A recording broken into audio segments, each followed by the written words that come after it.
Good afternoon, everybody. This is Gary Tucker, and this is Tuck Talk number 22, Freedom 55. It's also my 55th birthday, March 10th, 1964 I was born, and I'm 55 years old today.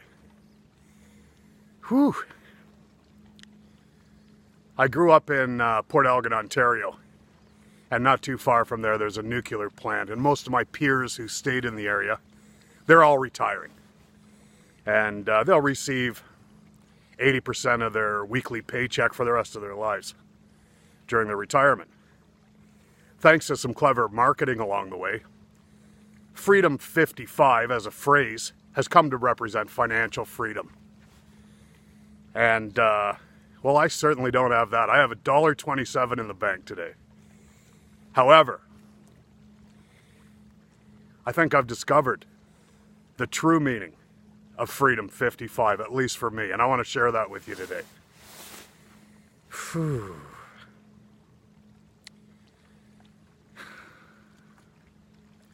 I don't need permission to be alive.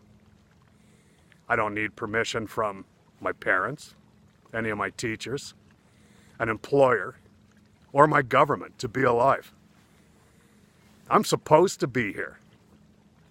There's a very good chance that all of life is a single living entity, and that you and I are single living cells that are part of that entity. That's a fascinating concept. As such, that single living entity depends on us. We're a part of it. In the same manner that I love my hand or my mouth or my eyes, well, why wouldn't that single living entity love me? I'm a part of it. That's freedom, to realize that and understand that. This creates the ability to just be. To just be. Without goals or expectations. Without a continuous, frustrating search for meaning or even purpose. To realize that just being here is what it's all about creates a sense of freedom that I've discovered, that I appreciate. The Hindus, they refer to freedom or liberation as mukti. Mukti. And that word encompasses a sense of being free from karma, past actions, the law of cause and effect, being a slave to old memories, things that you've done in the past. That's a big idea.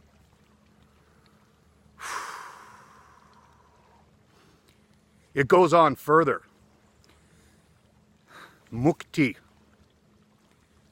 encompasses things like a freedom from the constraints of time. Some of today's modern scientists entertain the idea that time, as we understand it typically, is a man-made construct. That it's linear only because we view it as linear. But in reality, the past, the present, and the future all coexist simultaneously. Wow, what an idea that is. I've come face to face to that this week. I was writing a story, and the events in that story took place when I was 3, 4, and 5 years of age. And as I entered into that memory, it was as though I was reliving that memory. It became very hard to differentiate between the now and the then, the past, 55 years ago. What a fascinating exploration that was. An examination of myself as a little boy and a reliving of the actions and the thoughts and the emotions that took place 50 years ago, 51 years ago, 52 years ago. What a phenomenal experience it's been.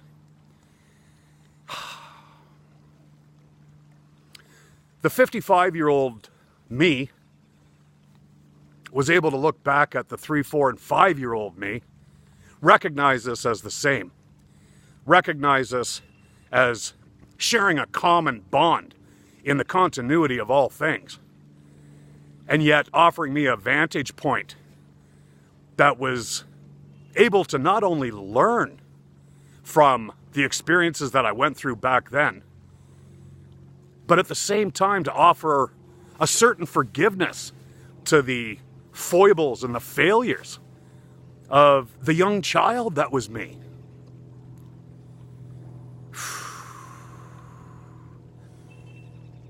All living things, ultimately, are trying to do their best. What that means on any given day has a huge degree of variation and flux. But even those we perceive to be cataclysmic failures in day-to-day life, if the truth must be known, they are doing their best. And their screw-ups and their sins and their failures, we can judge them for them, or we can cut them a bit of slack and recognize that at this particular stage of their journey, in this particular visible cycle of time, they are actually doing their best. This, in a lot of ways, is a description of what forgiveness is all about. With forgiveness comes the capacity for compassion and love and understanding and other principles that are ultimately significant and important if we are to evolve and to become a more complex part of this whole living organism called life. The ability to talk about these things and understand them and express them and share them with you, this is Freedom 55 to me. It's taken a lifetime of living and falling on my face and struggling and suffering the slings and arrows of outrageous fortune and being a victim of my own actions and my own karma to see this clearly. And it's so exciting, and it is liberating, and it is freeing, and it's the greatest birthday present I've ever had. They say that it's harder for a rich man to enter the kingdom of heaven than it is for a camel to travel through the eye of a needle. Well,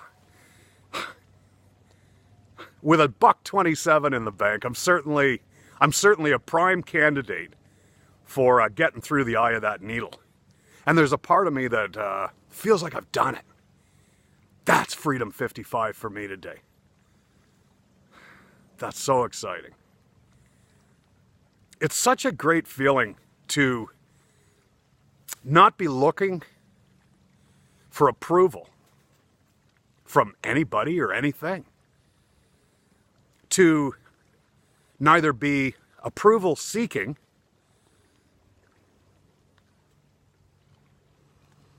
or in need of validation from anybody or anything else is freedom.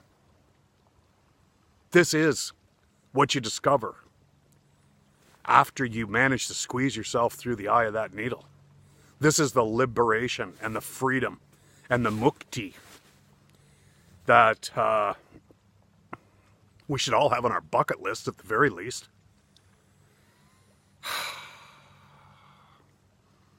Perhaps it's such a small, infinitesimal percentage of the ultimate population that managed to squeeze through the eye of the needle during the course of this lifetime and stay on that side. I think it's a gift and a moment for most when they manage to squeeze through and understand these things and then somehow get sucked back in a vortex and end up on the other side of the eye of that needle and get caught back up in the day-to-day goings-on of life and striving towards materialistic things, the money, the big house, the cars, the status symbols, the approval from bosses, employers, and teachers, and society in general. And all of these things, to a degree, enslave us. And we sacrifice or we compromise our right to be free, our right to just be, to just be. I have the added edge of being able to appreciate simply being alive. I had my first heart attack at 42 years of age, and that was followed by 4 more. The installation of 7 stents into my body, chunks of McDonald's straws holding my arteries together so I don't pump blood all over the place and dwindle away and become a steaming heap of topsoil. But my awareness that that is my current physical reality gives me an appreciation for every minute, every hour, every day, every month, every year, every birthday. And such is the case today. I'm happy to be alive. If you ask me about regrets and goals, I suppose I could direct my mind to go in those directions and come up with some answers to satisfy the question. But I'm not sure that I want to do that right this moment. I want to revel in the recognition and the realization that being is what it's all about. Being is enough. Being is the greatest gift of all. And that this is Freedom 55 for me. As always, folks, I appreciate your time. I appreciate you listening to the things I have to say, and just knowing that you're out there listening to me ponder these big topics adds to the pleasure of doing so for me. Thank you very much, and have a magnificent March the 10th, 2019. I certainly am. Bye for now. Until next time.